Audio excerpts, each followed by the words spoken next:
Assalamualaikum warahmatullahi wabarakatuh. Kita lanjut pembahasan tentang gravitasi, kaitannya dengan hukum kedua dan ketiga Kepler. Nah, ini ada bulan, ini bumi, bulan mengelilingi bumi. Bulan sebenarnya pengen lepas dari bumi, tapi tertarik lagi karena ada gaya gravitasi bumi.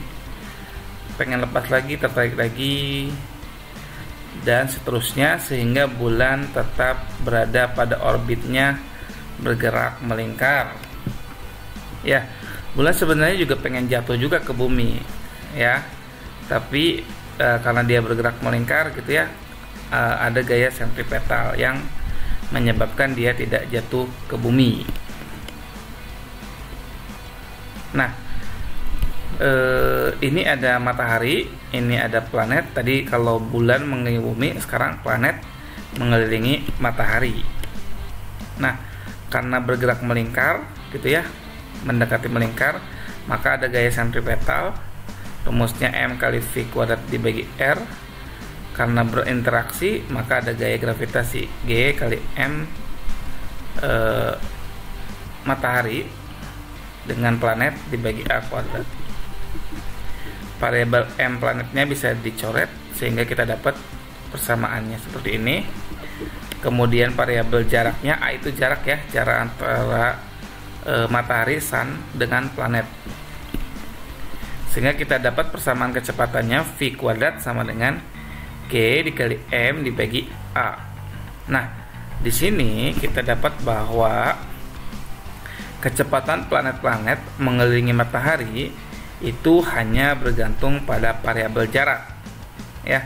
Kenapa? Kalau G itu konstan, M juga masa matahari, ya, konstan juga. Artinya kecepatan planet mengelilingi matahari hanya bergantung pada jarak. Semakin besar jaraknya, kecepatannya semakin lambat.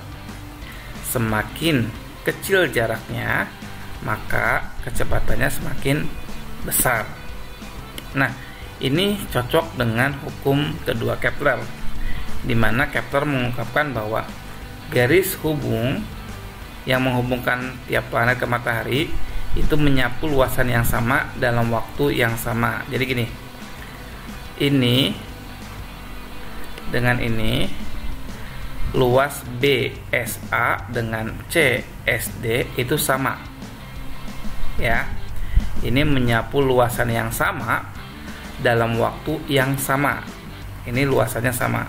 Artinya waktu dari C ke D dan dari A ke B itu sama. Nah, kita lihat dari C ke D dan dari A ke B, panjangnya lebih panjang dari A ke C, dari C ke D, ya, dalam waktu yang sama nih. Jadi nyampe dari C ke D nya dan A ke B nya itu sama. Sementara jaraknya lebih panjang yang CD. Otomatis ketika di titik C mau ke titik D, planet akan bergerak lebih cepat supaya nyampe di titik D itu dalam waktu yang sama dengan dari A ke B. Paham ya? Oke. Jadi kecepatan di dekat dengan matahari itu lebih besar dibandingkan ketika planet itu jauh dari matahari. Oh ya, titik dekat ketika planet dekat dengan matahari itu namanya perihelion. Kalau jauh dari matahari itu namanya aphelion. Nah, ini juga bisa dijelaskan. Ketika dekat dengan matahari, otomatis gaya gravitasinya besar. Karena gaya gravitasinya besar, maka dia takut tertarik oleh matahari. Karena takut tertarik oleh matahari, maka di titik C sampai D dia bergerak lebih cepat, gitu ya. Sementara ketika jauh dari matahari, gaya gravitasinya kecil, lebih kecil gitu, sehingga dia tidak takut tertarik oleh matahari. Maka gerakannya santai saja, gitu ya. Maka di sini lebih lambat, ya. Oke, mudah-mudahan paham ya. Oke, kita lanjut ke hukum 3 Kepler. Tadi kita dapat persamaannya, kecepatannya V sama dengan V kuadrat sama dengan GM bagi A. Kalau bergerak melingkar, ini kan gerak melingkar punya kecepatan ya. Kecepatan itu jarak dibagi waktu. Jarak satu lingkaran itu sama dengan keliling 2πr atau 2π kali A itu jari-jari ya. Sementara waktu yang ditempuh untuk satu kali putaran itu namanya periode, kita sebut sama dengan P. Jadi variabel kecepatannya bisa kita ubah menjadi ini dikuadratkan, jadi 4π A kuadrat dibagi P kuadrat gitu ya. Lanjut ya gitu ya. Kemudian yang A ini pindah ruas ke sisi kiri, A kuadrat dikali A berarti A pangkat 3. Kemudian kita bisa tulis P nya pindah ruas ke atas, jadi 4π kuadrat A pangkat 3 sama dengan GM kali P kuadrat. Sehingga kita bisa tulis seperti ini. Nah, atau seperti ini ya.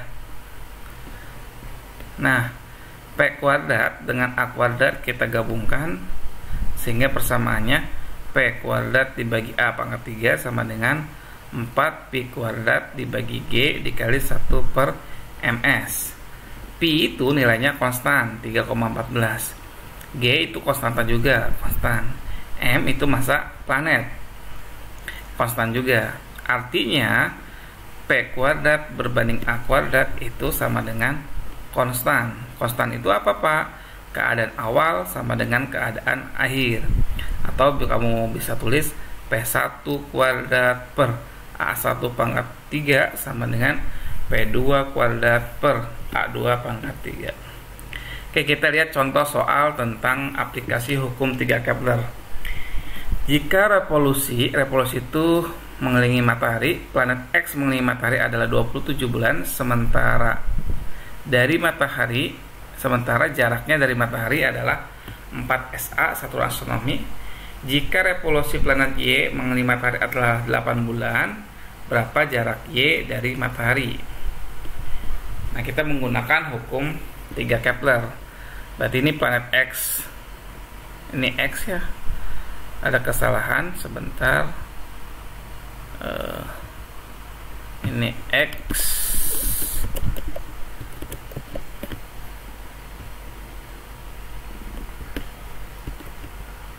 Nah, seperti ini. Oke. Px kuadrat per A X pangkat 3 sama dengan PY kuadrat per AY pangkat 3. Kita substitusi nilainya, PX nya 27, AX nya 4, PY nya 8, AY nya yang kita cari. Sehingga AY pangkat 3 sama dengan 4 pangkat 3 dikali 8 kuadrat dibagi 27 kuadrat. Nah, ini 8 nya kita bisa ubah 2 pangkat 3, 27 nya kita bisa ubah 3 pangkat 3. Ini 3 nya kita coret sehingga AY sama dengan 4, 2 kuadrat, 23 dikuadratkan sehingga AY nya 4, 2 dikuadratkan itu 4, 3 dikuadratkan itu 9, 4 dikali 4 itu 16. Hasilnya AY nya sama dengan 16/9 satuan astronomi. Mudah ya. Oke, ini data jarak dengan bumi gitu ya. Lihat perbandingan R pangkat 3 per T kuadratnya itu sekitar 3,34, 3,5. Artinya perbandingan jarak pangkat 3 dibanding periode dikuadratkan itu nilainya konstan. Oke. Ini membuktikan bahwa hukum 3 Kepler itu benar.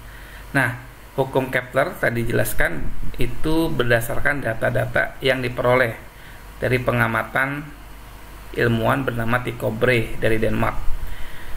Kemudian Kepler mengolahnya, kemudian membuat hukum-hukum 3 hukum tersebut. Sementara Newton itu menjelaskan matematikanya, gitu ya, konsep fisikanya dari hukum-hukum Kepler tersebut. Semoga paham hubungan antara gravitasi dengan hukum Kepler. Kurang lebihnya mohon maaf. Terima kasih. Assalamualaikum warahmatullahi wabarakatuh.